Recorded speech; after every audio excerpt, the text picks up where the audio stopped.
നമ്മളെ മുന്നിൽ ഓപ്ഷൻസ് ഉണ്ടായിരുന്നില്ല. പക്ഷെ ആൽഫ ജനറേഷൻ അങ്ങനെയാണോ?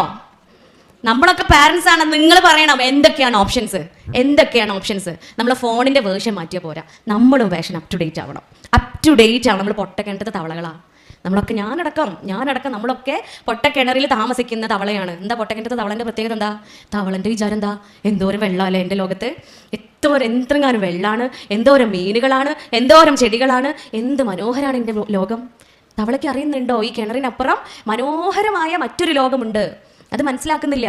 നമ്മൾ അങ്ങനെ ആവരുത്. നമ്മുടെ മക്കളുടെ ചിന്ത മാറുമ്പോൾ, അവരുടെ ഇമോഷൻസിൽ മാറ്റം വരുമ്പോൾ, അവരുടെ വിചാരങ്ങളിൽ മാറ്റം വരുമ്പോൾ ഒരു സ്പന്ദനം പോലും നമുക്ക് മനസ്സിലാക്കാൻ പറ്റണം. ആർക്കാ പറ്റുക? അതിന് പറ്റും ആർക്കാ പറ്റുക? അയലോക്കക്കാർക്കല്ല, അല്ലെങ്കിൽ ഈ സ്ഥാപനത്തിൽ ഖുർആൻ പഠിപ്പിക്കുന്ന അധ്യാപകർക്കല്ല, നമുക്കാണ്.